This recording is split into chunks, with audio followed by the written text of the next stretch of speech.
Has the fantasy football season officially or maybe unofficially begun?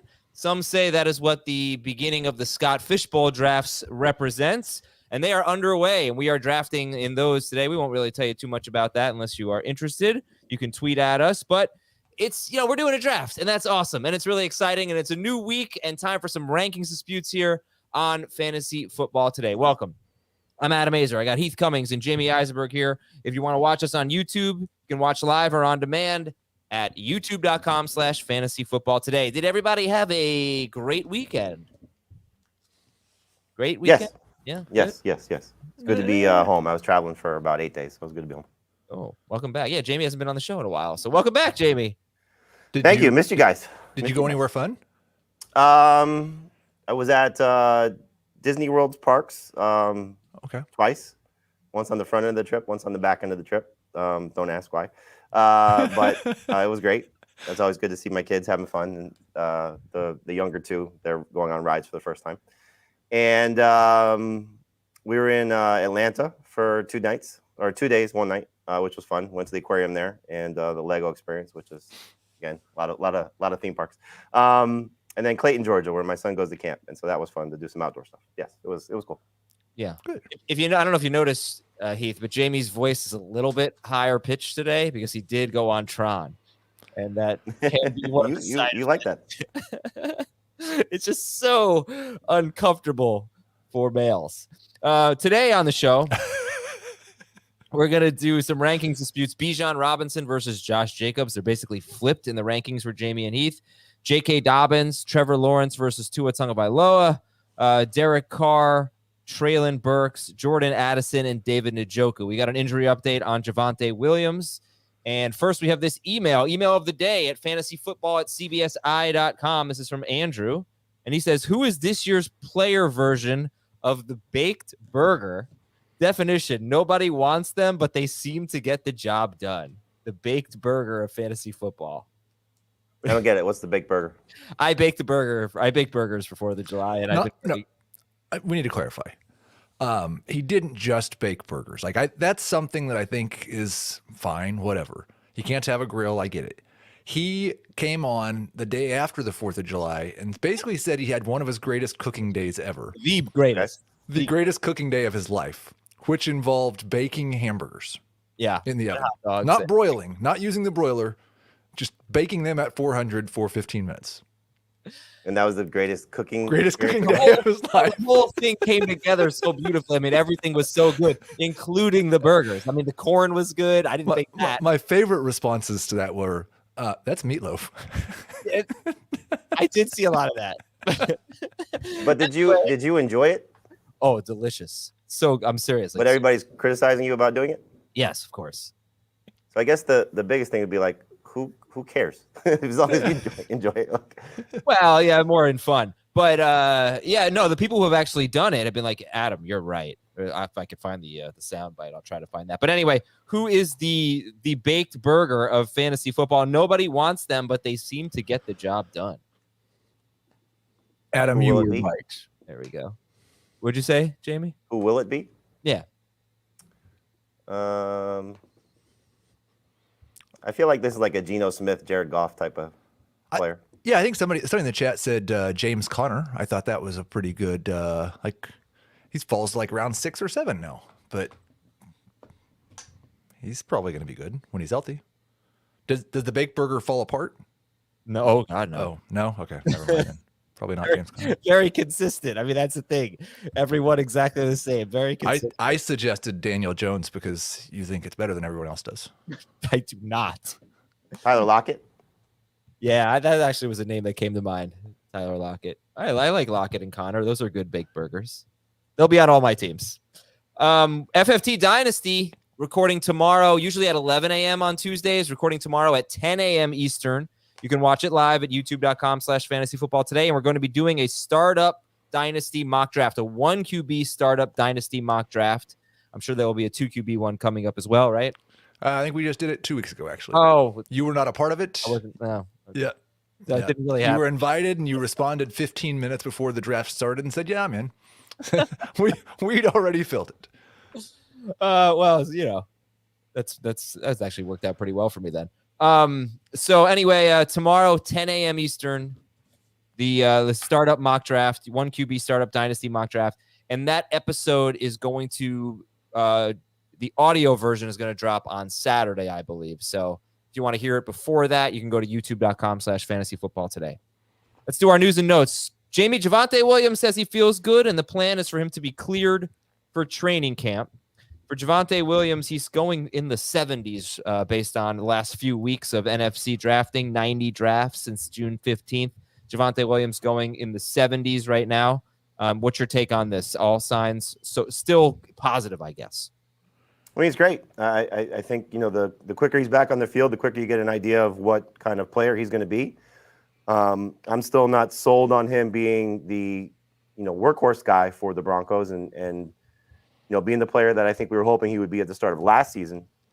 There's enough, data of what these guys coming back from ACLs do in their first year that it should give you enough warning signs to, go all in on Javonte Williams. But I think for anybody that's drafted him already or have him in dynasty or keeper leagues, you should be excited.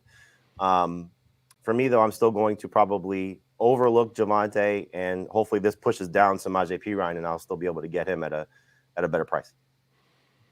Heath, where do you think those two guys should go?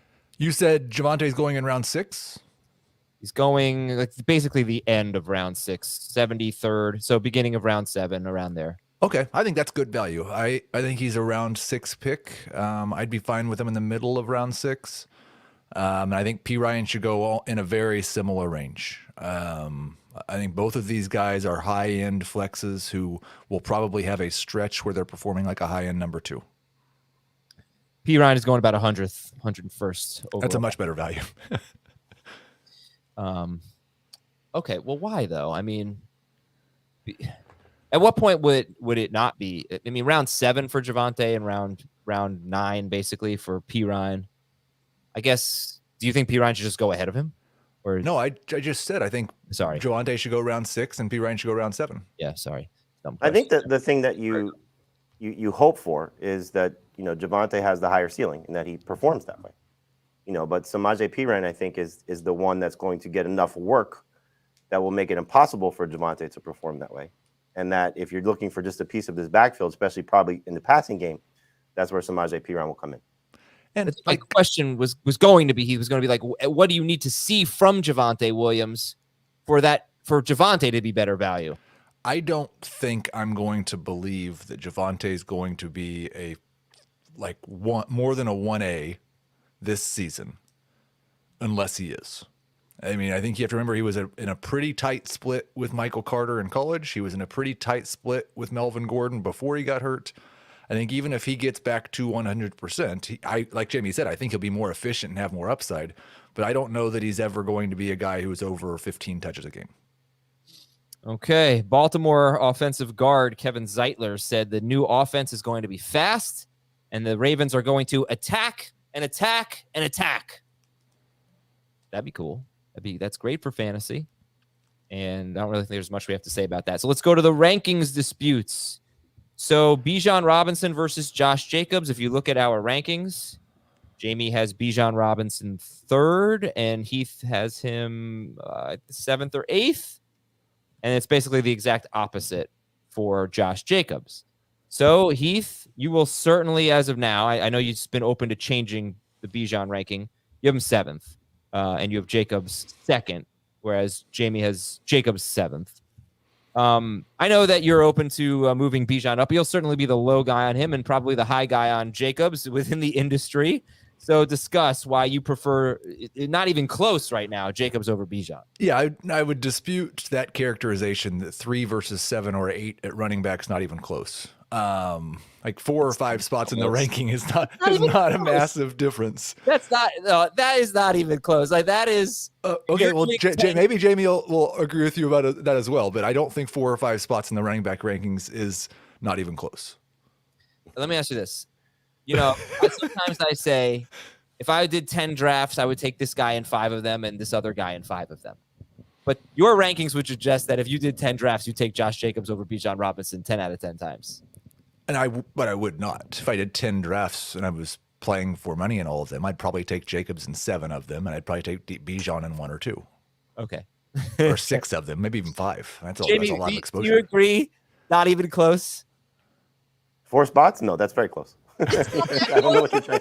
What Josh Jacobs is your number 2. Like, I agree that if we're talking about like wide receiver 35 versus wide receiver 31, that's really close. When Josh Jacobs is your number 2 running back, not even close. I think I've justified multiple times why I think Josh Jacobs is the number 2 running back. It's because he's one of the only young workhorse backs coming back. And we're hoping Bijan's going to be that guy. I think Bijan has more competition for touches at running back. Josh McDaniels' offenses historically have produced a lot more throws to running backs than Arthur Smith's offense. A lot more throws, period. And they've averaged 91 targets, the Falcons, to running backs the last 3 years, and that includes the throws to Cordero Patterson, where he was lined up as a wide receiver half the time. So it's just I think that the concerns I have for Jacobs is if Jimmy's on the pup to start camp, then I get more worried about that offense. Or if Jacobs actually holds out to start camp, then I've got more concerns about that. But if both of those guys are there on camp, I just have more certainty in Jacobs' role. All right, Jamie has Bijan Robinson ahead of Josh Jacobs, and it's not even close. He's got Jacobs. He's got Jacobs 7th and Bijan 3rd. So anyway, go ahead, Jamie. What's your rebuttal?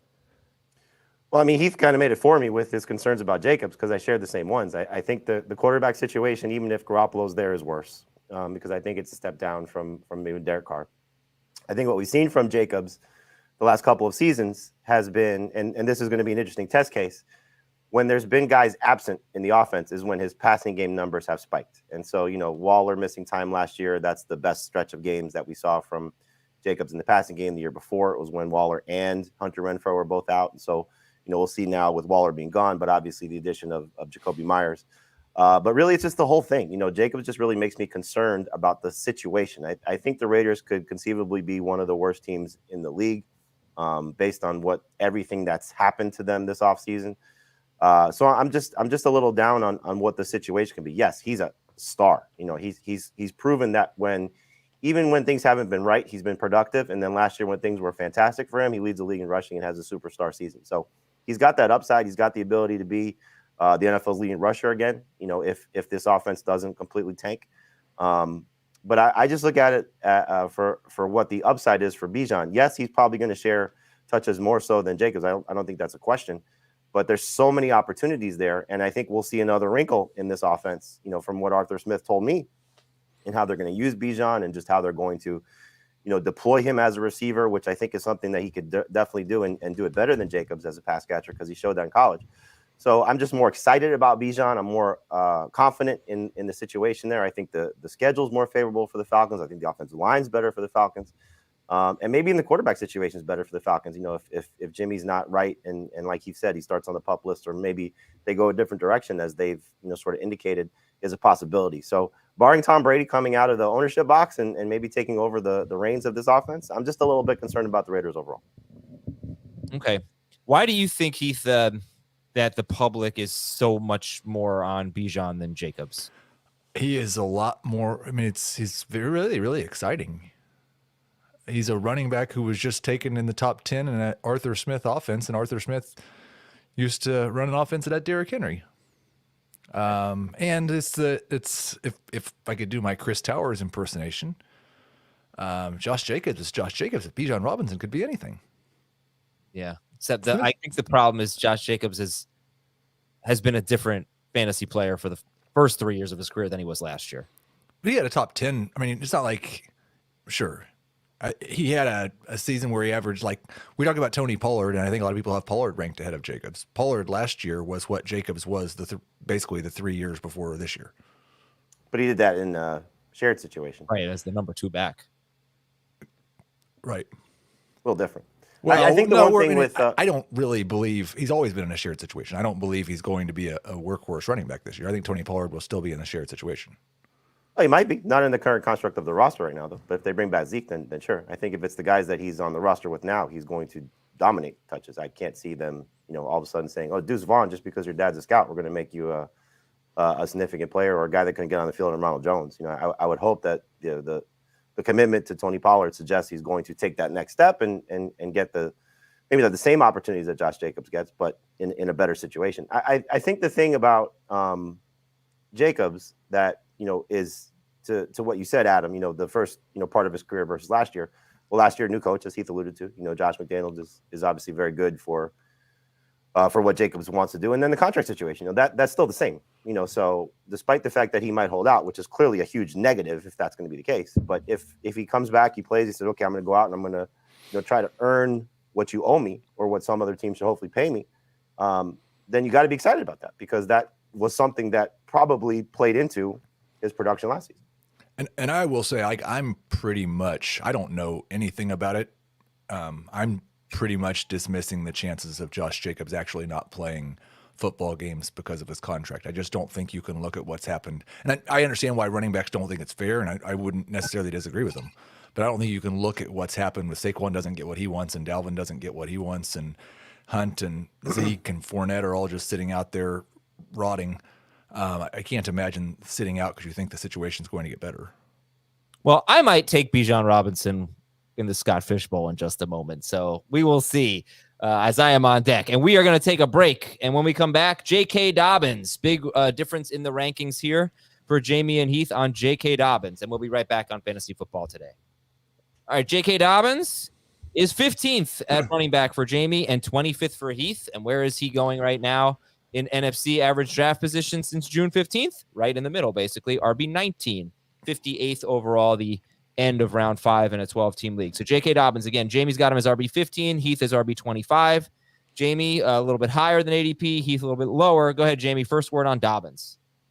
I mean, you started the show by, saying what Kevin Zeitler thinks this offense is going to be, and I think it's going to benefit J.K. Dobbins in a big way. First off, I don't think you're going to have to worry too much about Gus Edwards taking him off the field, because I think Gus Edwards is still dealing with a little bit of an injury situation himself. I think it's going to be a career high in receptions for Dobbins. I like the way this offense is trending. I think they're going to be back to the level of what they looked like. I'm not saying same, but just in terms of how productive they were in Lamar Jackson's MVP season, because I think, like Zeitler said, new offense coordinator, more up-tempo, more downfield throws, more opportunities just for everybody across the board to get into the end zone. And we've seen that, even though Lamar Jackson is not the type of quarterback to necessarily rely on throwing to his running backs when things break down, I think we'll see a lot more design passes to Dobbins. So again, I don't think he's going to have a Christian McCaffrey-like explosion as a receiver, but I do think he can approach 40-plus catches, which for him would be huge.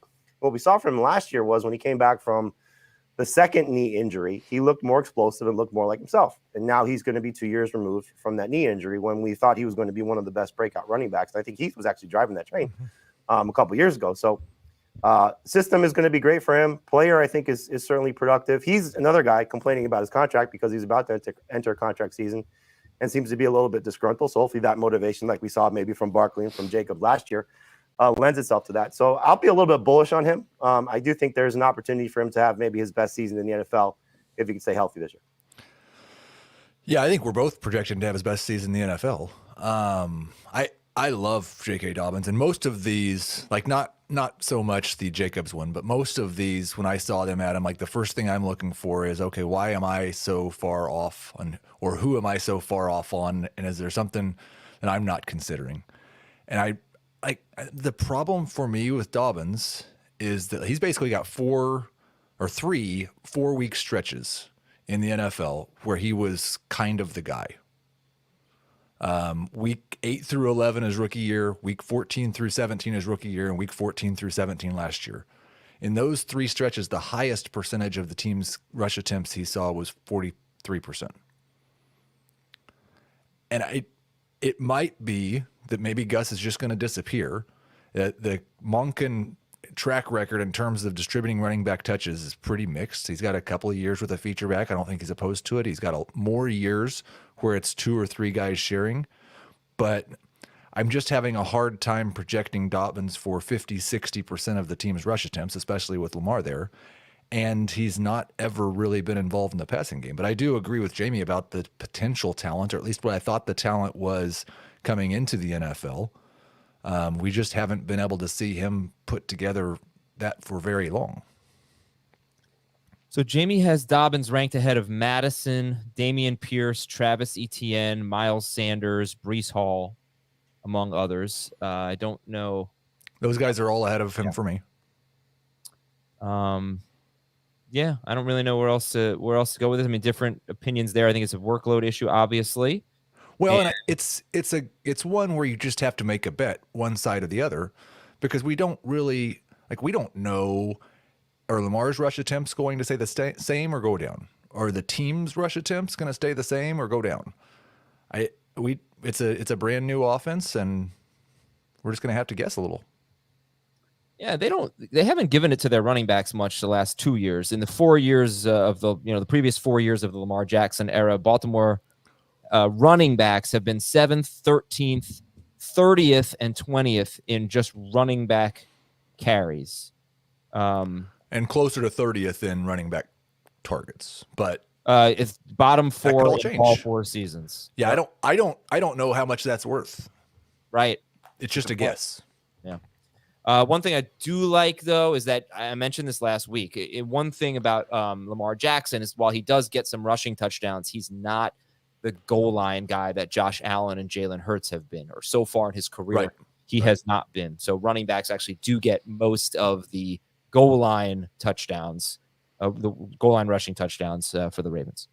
All right, let's go to a quarterback dispute here. 2 quarterbacks who did most of their damage in a 4 or 5 game stretch. Trevor Lawrence is 8th for Jamie, and Tua is 12th. And I'm pretty sure it's the exact opposite for Heath, where Tua is 8th and Lawrence is 12th. Yes. So actually, Lawrence is 11th. Tua is 11th for Jamie. But basically, 8th and 12th, but flops. Tua versus Lawrence. Jamie likes Lawrence better, and Heath likes Tua better. Trevor Lawrence scored 43% of his fantasy points in a 5-game stretch. Tua scored 52% of his fantasy points in 4 games last year, week 2 and then weeks 8 through 10. Heath, you can have the first word here. Why you clearly, not even close, prefer Tua to Trevor Lawrence. This is just going to be a Tua love fest. I don't have anything bad to say about Trevor Lawrence. But I do think that even with the addition of Calvin Ridley, Tua still has better weapons. And I think that within the industry, and especially amongst fans, people need to remember who Tua is. This guy is a 19-year-old, took the starting job away from Jalen Hurts and finished 2nd in the Heisman race. Last year, he had a 5-game stretch where he was on pace for 5,300 yards and 41 touchdowns. And that doesn't include a game where he threw for 469 yards and 6 touchdowns. I think if Tua plays 17 games this year, he's going to be in the Allen, Mahomes, Hurts discussion. Wow, and that's bold. I know it is, but I think he's really good. He's got the best wide receiver duo in the league, and he's going to get to throw it a ton. And so, there's the risk that he gets hit with a concussion one time and it's all over. But I think we had that concern with Brandon Cooks for 2 or 3 years, and it didn't happen. Right. Do you, Heath, hold what I said, 52% of his fantasy points came in 4 games, hold that against Tua? Because I have heard a little bit of, Trevor Lawrence had a good 5-game stretch. Back at it, probably. Yeah, I mean, it would bother me more if he had played more games. Right. I mean, 4 games was 40% of his season, right? Or 33% of his season? Depends if you count the games. He left 1 game early with an injury. Tua played 13 games, so that's 12. So he scored. So if we get rid of that Bengals game where he scored 2.4 fantasy points, Tua scored 52% of his fantasy points in a third of his season. Right. Whereas Lauren, I'm not going to do the math. Jamie and I were trying to coordinate me muting Jamie's mic so he could clear his throat. And I did mute him for a while and then totally missed the window there. And then you heard him clear his throat. All right, Jamie, you like Lawrence 4 spots better than Tua. Yeah, and I don't necessarily disagree with what Heath is saying about Tua's upside, but there's obviously the downside of what happens with him. And I think it's clearly you got to build that into how you're evaluating him.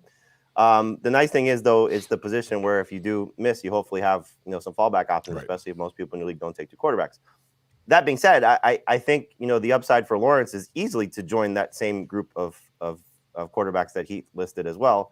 And let's not forget who he was, the most hyped, prospect coming out of college since Andrew Luck, so one of the most hyped prospects ever. So better than what people thought Tua was going to be. I think the thing that's nice is, yes, the Dolphins have a better wide receiver duo. I saw this today, though, that the Bengals and the Jaguars, the only two teams in the NFL that have 3 receivers and a tight end that were drafted in the first 2 rounds of the NFL draft. Take that for what it's worth, in terms of what their prospects were. But that's a pretty good place to be if you're just looking at the group. So it's the addition of Calvin Ridley, to what the receiving core looked like last year. It's what Doug Peterson was able to bring out of Trevor Lawrence. That stretch of games, is a little bit misleading, I think, because he probably would have had a couple better games if the rain situation didn't happen in that one outing when he was on fire. I believe it was against the Titans. But I love the schedule for the Jaguars. I think, just the matchups are extremely favorable. Situation just lends itself to him, I think, having the breakout season we've been waiting for 2 years. So I'll take Lawrence safety-wise over Tua, and I think upside as well. I think he's going to have a bigger season than Tua. The only thing I would say is, especially in a 2-quarterback or super flex league, I think the floor argument matters more. I think in a 1-quarterback league, Tua and Trevor Lawrence have the same floor. Because I can stream what Trevor Lawrence did last year, and I think what Trevor Lawrence did last year is what his floor is probably. I guess my concern with Tua is that he lit up these terrible defenses and then really came back down to earth after that. There were definitely some circumstances, but there's a lot of games here of fewer than 18 fantasy points, against. Part of that was the score. One game was the score. What, the Texans game? The Texans game. Well, he was also getting beat up in that game too, which. Right. Look, he was great against the Texans. He scored 18 points, but he was great in that game. Yeah, but wasn't that the game where Armstead got hurt and then he started getting pummeled? Yes. Yeah, right. He left that game because he was getting his butt kicked once Teron Armstead left, and they were really pummeling Houston. But he stunk against San Francisco. He didn't stink against San Francisco. He had 18 points. He had a 75-yard touchdown on the first play of the game, and then the offense was awful after that. He stunk against the Chargers. He was fine against the Bills. He was terrible against the Packers, but he was playing through concussions, it seems. So there are a lot of excuses. But if you look at the game log, more bad games than good games for Tua. That's my point. I mean, we can't completely forget about weeks 1 and week 3. They existed. But we would agree that, in the NFL, Tua has been better than Trevor Lawrence. No, I would not agree with. You forget, Tua was benched for Ryan Fitzpatrick. I mean, yeah, let's not forget that too. It wasn't good. But well, if we're counting that year though, Trevor, we're not going to hold that against him because Trevor Lawrence was QB 31 his rookie year. Okay, so what if we just compared their second seasons? I would say Lawrence's was better. That's probably true. Yeah. Now that's comparing Tua 2 years ago to Lawrence last year. Yes. Okay. Because Tua was definitely better last year. Yeah, Tua was he better last year? Who scored more points per game? Tua, 1.5 points better. With the Bengals game, including the Bengals game, including all games. Yeah. All right. Next argument here. Next fight is Derek Carr. Jamie's got him as QB 20. Heath has him as QB 30. He's QB 19 in ADP. By the way, Trevor Lawrence is QB 7 in ADP, and Tua is QB 11, which is basically exactly how Jamie has it. And the same goes with Derek Carr. It's exactly how Jamie has it. But Heath, you hate Derek Carr forever. Can't we just play the clip from last year or the year before or the year before that? I don't want to talk bad about Derek Carr. He seems like he's a good guy. I just the reason he projects so low. The Saints have averaged 508 pass attempts per game the last 3 years. They went out and signed Jamal Williams and drafted Kendry Miller. I think it's a low volume pass offense. Derek Carr has no rushing upside, and he's not an elite efficiency guy. So I just don't see any path to Derek Carr. I mean, the path is that they completely change their offensive philosophy and throw the ball a bunch. But he's not going to throw a bunch of touchdowns. He's not going to produce a high efficiency. I just don't think there's a very good likelihood that he is even a starter in a 2-quarterback league. Oh, wow. Not a top. You don't think there's a good likelihood that Derek Carr is a top 24 quarterback? No. He's always a top 24 quarterback. I mean, they signed Jamal Williams and drafted Kendry Miller. They got a starting running back who's possibly facing suspension. How is that really that big of a deal to you? I don't have any reason to change. if they increase 30 pass attempts, they're still throwing it less than most teams, and he doesn't run, and he's not good. All right, Jamie, you got Derek Carr 20th. Yeah, I mean, I think he's an easy starter in a 2 QB league, and if you give Michael Thomas a full season, which is hard to do, but if he does play, let's say the majority of the season, that's a hell of a receiving core with what Olave projects to be and Michael Thomas what he still could be. If Alvin Kamara is there for the majority of the season, with Rashid Shaheed and Juwan Johnson as complementary options and whatever else they decide to put on the field, Foster Moreau or the other running backs out of the backfield, I think it's a pretty good receiving core. But again, it's going to depend on, hopefully a healthy Michael Thomas, which is part of, I think how you have to factor this in. But there's no cold weather games for Derek Carr. We don't have to worry about that. There is zero cold weather games at all for the season. He's at Green Bay in week 3. He's at New England in week 5. I'm just looking at it now.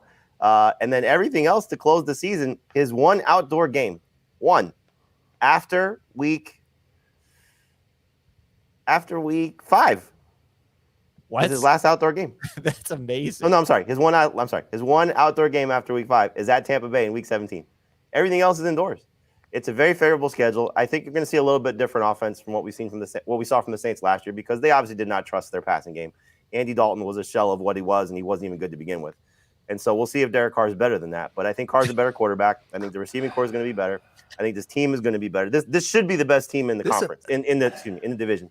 And it might not be close if their defense holds to form. So Derek Carr's an easy starter in 2 quarterback league, and he's going to be one of these, go back to your baked burger situation. He's going to be one of these guys, like by the middle of the season, when you have a quarterback injury or somebody struggling, that you're going to be okay starting with because he'll get you to that 20-point threshold, which he did for the majority of last season too. He wasn't as bad, I think, as people think when you take away his 2-point performances before he was inexplicably benched by the way the Raiders handled that. What a great moment we just had here. I know that you really enjoy this imaginary chasm that we've created between Derek Carr and Andy Dalton is like there's just no statistical basis for it. He's just like I mean, he doesn't have red hair, so I get that. If you don't like people with red hair, I understand that. But like that. No, Andy Dalton in his prime was as good as Derek Carr is in his prime. I mean, they're the same guy. But last year's version of Andy Dalton was not good. Last couple of years' versions of Andy Dalton were not good. Yeah, I think the NFL, Heath, obviously thinks Andy Dalton is a backup quarterback at this stage, and I think that Derek Carr is about 2 years behind Andy Dalton. Okay, so that 2-year window is going to help, obviously. Well, we remember what happened to Andy Dalton. Where Andy Dalton was last year to where Derek Carr is this year. Derek Carr is a better quarterback. That's going to be, I think, proven out by the way the Saints deploy their offense and by the way that the production comes across for everybody on that team. All right, let's talk about Treylon Burks here. You both are higher than his ADP, which is wide receiver 33. Treylon Burks, Jamie has him 29th and Heath has him 20th. Jamie, why are you at 29, lower than Heath on Treylon Burks? I just can't find a way to get him higher. For me, there's like a group of wide receivers like from like 20 to 30, and he's in that group of just I don't have a problem if this is my number 2 receiver. I would love it if they're my number 3 receiver. But I think the upside for Treylon Burks is off the charts. It's just a matter of how many games is Ryan Tannehill going to start, and how many games is Treylon Burks going to stay healthy. It's one of those situations where there's so many targets available. I think it goes for Okonkwo as well. Those 2 guys I think should dominate targets there, and a very underrated player who I think you should keep an eye on is Kyle Phillips and just what he did in camp and to start the season last year as their 2nd/3rd option in the passing game. But Treylon Burks has just a ton of upside. What he started to show at the end of last season, the prospect he was coming into the league, and then the unfortunate mini camp and training camp and just some of the injuries that he dealt with, just that whole team being bad. But I think if Ryan Tannehill starts the majority of the season, Treylon Burks is going to have a chance for a big year, and I'll probably regret having him outside my top 24. So I appreciate it, and I hope people that are in the Treylon Burks camp are following Heath's rankings and drafting him. They're probably not far off from where our overall ranking is. They're probably, quote, very close. So I think there's a lot to love about Treylon Burks, but I just can't get him ahead of a few guys that I like in front of him. I think 20 is a little too high. I think I dropped him down to 24. So it's I agree, though, with what Jamie said about there are, I think, 8 wide receivers between 18 and 27 for me, so 9 or 10 that are within 8 or 9 points for the entire season in my projections. Burks is on the wide range of comes end of that. Like, I think he has more upside than a lot of the guys in that range, and he has more downside. I've mentioned it before, but his final year at Arkansas, kind of a similar situation, a team that ran the ball more than they threw the ball, didn't do much at all in terms of passing. He accounted for 35% of the team's receiving yards and 50% of the team's receiving touchdowns. And currently, the number 2 wide receiver is going to be Nick Westbrook or Kyle Phillips. Mm-hmm. I mean, they're going to be run heavy, but A.J. Brown averaged 8 targets per game in this offense. I've got Burks at 7.5. I think he can be a number 2 wide receiver if he stays healthy. Yeah, 2 guys, Jamie, that I thought maybe you could make an easy case to put Burks ahead of would be McLaurin and Deontay Johnson, just on upside. What do you think? Yeah, no, I don't disagree. Johnson's a little tough for me in PPR just because I think he's going to bounce back, and I think he'll find the end zone a couple times at the very least. So that's a tough one. But McLaurin is certainly there. I have Hopkins ranked ahead of him right now. We'll see where he ends up, and they could be teammates, which would be annoying. But that's one. If he's in New England, I probably would lean toward the upside of Burks just in that offense versus Hopkins with Mac Jones. I'd feel more comfortable with that upside. And then even Christian Kirk, just being the number 2 guy there versus Burks being the number 1 guy there. So those are a handful of guys in that range that I could see myself moving Burks out of. It's actually a good point that you mentioned Hopkins, because if you are in the Scott Fish Bowl or whatever you're drafting now, you definitely do need to take that into account with Burks, because they have been fairly aggressive, it seems. Are there more veteran landmines sitting out there in free agency in mid-July than there usually are? Oh, yes. Yeah. Well, who are the real? Obviously, Cook and Hopkins. I think Zeke probably. Oh, Zeke. Yeah. Well, Zeke and Fournette. Cowboys. Zeke and Fournette, you just stink right now, right? What? Zeke and Fournette. I mean, they're not that good. They're kind of Andy Dalton. They're not very good at the things that we like in fantasy football. I would agree with that. But I think if a team brings them in, they're probably going to get some high value touches in the green zone. All right, let's take a break. Yeah, the green zone. Let's take a break. And when we come back, 2 more players to talk about: Jordan Addison and David Njoku after this. Jordan Addison. Heath is again the high guy, and Jamie is right there with ADP. Jamie's got Addison as wide receiver 39, and that's where he's going right now. I moved him up after I saw your email. I moved him to 36, so he's up 36 ahead of ADP. He's a round 8 pick right now, Jordan Addison. But Heath says, hold my beer. Did I use that right? Yeah, I think you did. 27, wide receiver 27. Yeah. Addison. Well, first off, I don't have the Vikings yet projected for more pass attempts than last year, but I think that there is some sneaky upside in this passing game, even more than what they did last year, because they did have one of the highest situation neutral pass rates. They won 13 games. Everybody thinks the Lions are going to be better than them now, which means the Vikings are probably going to win 9 games or 8. There should be a lot more passing opportunities. Last year, they threw 407 passes to wide receivers. That was second only to Tampa Bay. The year before, O'Connell's Rams threw 432 passes to wide receivers, second only to Buffalo. So Justin Jefferson can earn 180 targets, and Jordan Addison can still earn a number of targets to be a top 24 wide receiver. I think he's, as long as he can handle the physicality, he's going to be a star in this league. Wow. Okay. Jamie? What do you think? Do you have the splits of what that was for Kevin O'Connell's offense after they got Hockenson in terms of targets to wide receiver? I don't. I mean, I can get percentage, but we were looking at total number of passes compared to the rest of the league. So you'd have to knock that down to per game. 407 divided by 17. So last year it was 23.9 per game. Would you like the target shares after the Hockenson trade? Sure. All right. Jefferson had a 28%, Hockenson 22.4%, Osborne and Thielen were a little bit over 14%. So we're definitely going to need more than that, more than 14%. The thing that makes me a little concerned is that there's 107 targets available. If you just take away Thielen, I think it's 107, right? What Thielen did last year, and what they have. And yes, they were among, if not leading the league in pass attempts, right? They were among the league leaders in pass attempts. They're top 5. Yeah. So they're going to throw the ball up. That's going to be what Kevin O'Connell wants to do, especially you take away Dalvin Cook. I don't care what you think of Alexander Madison. They're not going to run the ball more. So they may run the ball about the same, 5 more carries, 10 more carries, whatever it ends up being across the season. 25 more. You know what? You get what I'm saying. It scares me, the reports of KJ Osborne still showing out in camp, that Addison just dominates targets comparatively from the number 2 guy to number 3 guy. Justin Jefferson is such an alpha, and TJ Hawkinson is going to be still a dominant tight end presence there and just presence on that team, that I just don't know if he's going to go from the 107 to 125 plus. That's the concern for me. And so I think if he's still in that 110 range, it's hard for Addison to necessarily break out above that. Now, Jefferson gets hurt. Jefferson doesn't have the same scoring potential, which I don't think anybody expects to have a steep decline, and Hawkinson completely goes away, then I just don't see the target share for Addison being as dominant as I think Heath expects it to be. So I love the talent. I love the potential. He was one of my favorite guys coming into this draft at any position.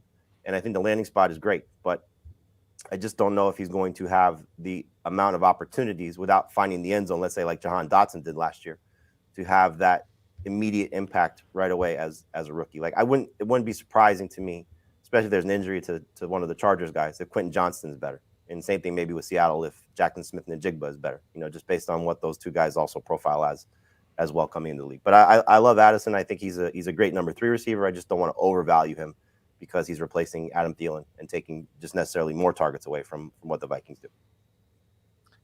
Yeah. Okay, so let's say he gets 117 targets. Think about the difference of what these 2 wide receivers did with that. But Drake London had 117 targets last year. He had 72 catches, 866 yards, and 4 touchdowns. You would think that Addison would do better than that, right? If he got 117 targets? Yes. What about Jalen Waddle's 117 targets, 75 catches, 1,356 yards, 8 touchdowns now? I don't think he would do that well. I think he would be in the middle of those 2. So he'd be Brandon Ayuk, 78 catches, 1,105 yards, 8 touchdowns on 114 targets. Yeah, I would take the under. The under? Ayuk was wide receiver 23 per game. I think if he gets 117 targets, that's about right. I've got Jefferson at 174, Hawkinson at 136, Addison at 129, and Osborne at 97. Okay. Last rankings fight. Mostly civil. Sorry we had to bring Andy Dalton into this. David Njoku, number 9, tight end 9 for Jamie, tight end 6 for Heath. Not even close. Not even close.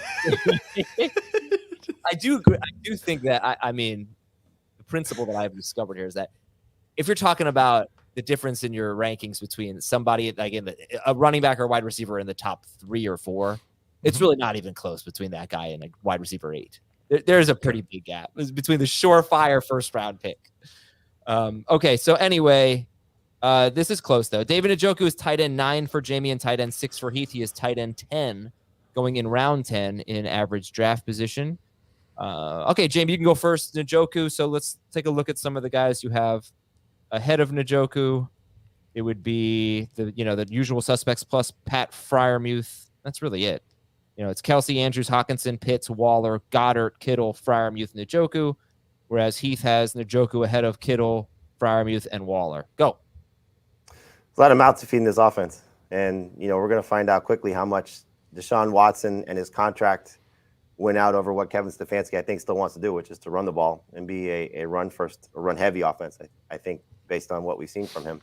Now, granted, the quarterbacks that he's had have probably dictated that and why he's done that, but he's also had some pretty good running backs as well. So I still think it's going to be tough for him to, be in that range of targets that we like for tight ends, which is first or second on the team. I think Amari Cooper leads the team in targets. I'm going to guess Elijah Moore is probably second.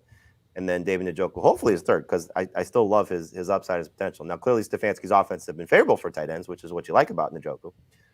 But, the career has told us that he's more disappointed more times than not. And again, I just don't know if he's going to get enough opportunities to be in the top 5 range, which if you're ranking him 6, you got to have that expectation. So for me, he's a guy that I will settle for as opposed to target. And I hope that he just stays healthy and gets enough opportunities to be productive in this offense. Yeah, like I said, he finished 7 or 8 last year, and one of us got him 6, and the other one's got him 9. I don't know, any of those things seem reasonable to me, but I don't worry about his struggles with Watson at the end of last year, because if Watson's bad, then they're all bad. But if Watson bounces back, he had actually a higher target share with Deshaun Watson than he did the first 7 weeks of the season when he was so good. So he was at 20.7%. That's elite for a tight end. Top Browns have been top 5 in tight end target percentage, I think, every single year under Stefanski. I think they're going to throw more, and so same share, bigger pie, more production. So if we look at the last 5 games of the season, Watson played 6, and Njoku missed the first of those 6 games. Last 5 games, you've got Watson, Cooper, Peoples-Jones, and Njoku all on the field, and the targets were shockingly evenly distributed. Peoples-Jones had 28 targets, and Njoku had 28 targets. Peoples-Jones, though, had 12 of those targets in the first game of that stretch and then basically was invisible after that. So they both had 28 targets, and Cooper had 30. So that's 3 guys basically exactly even in targets there. Unfortunately, Njoku just didn't do much with the targets, and as Jamie said, and as Heath said, he doesn't really care because Watson wasn't very good there. But he was on pace for 95 targets in those games and was on pace for only 558 yards, but 7 touchdowns. He's an interesting player because last year was the first year, former first-round pick, but the first year where he really got a chance to shine. Except that's what I thought. But then you look at his second year in the league. I don't know if this matters to you at all, but he was second on the team in targets, and they actually had a pretty good passing game that year.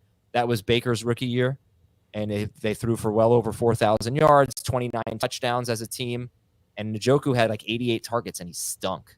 So I don't know, man. Like I want him to be better than he has been. He hasn't been that good. He's terrific after the catch, but I don't know. The numbers haven't been there. There was a 5-game stretch before he got injured, weeks 3 through 8, I think. Mm-hmm. He was incredible. Absolute stud. Probably one of the, I'm gonna guess number 2 or 3 tight end in that stretch. But I don't know. I guess the problem, I just don't know how good he is, and there's been some mixed messages. Well, I think that's fair. I think he's a tight end. He is, yeah. Yeah, Jamie, you think Moore is going to get more targets than Njoku? I do. I think he's, as a player, I think he's a better player than Njoku is as a player. And so given their respective positions. I also think, look, he's got to stay on the field. I mean, he's always banged up.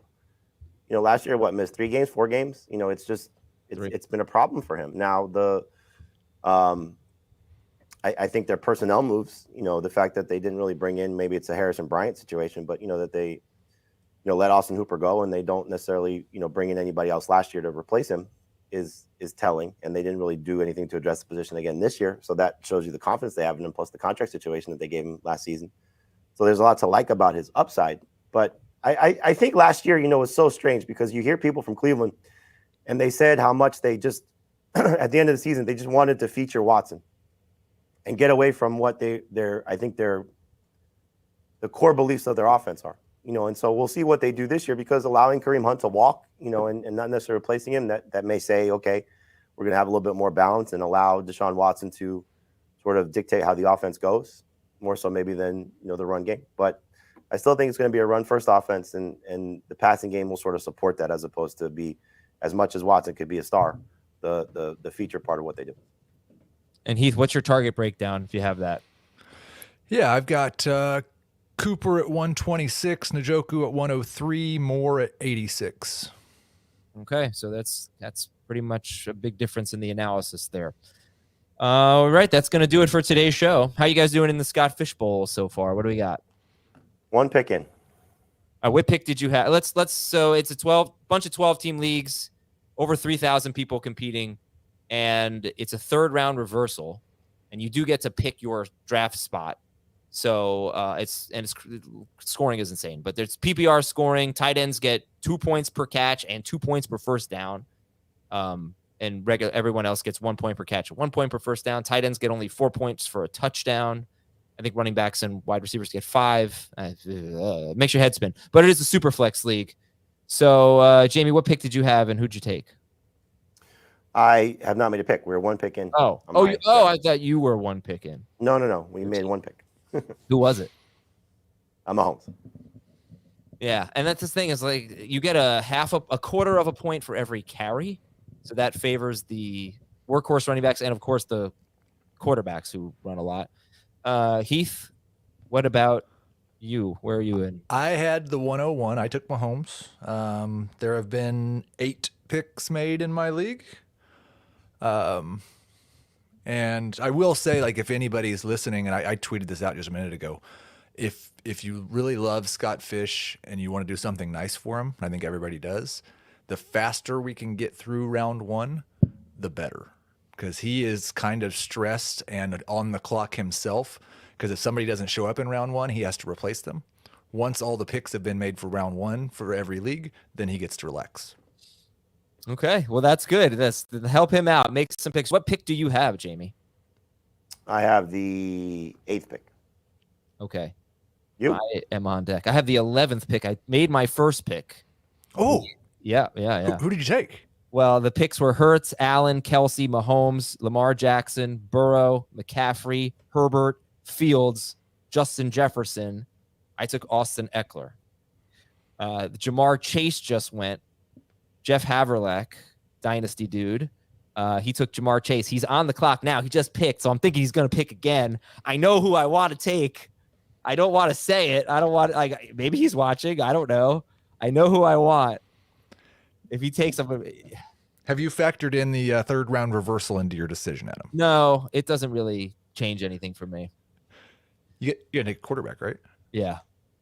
So I don't really care. Whatever, it's for fun. I know who obviously you're gonna know who I want. Trevor Lawrence. I really want Trevor Lawrence here. But if I don't get Trevor Lawrence, I'll probably take Deshaun Watson with the rushing factor.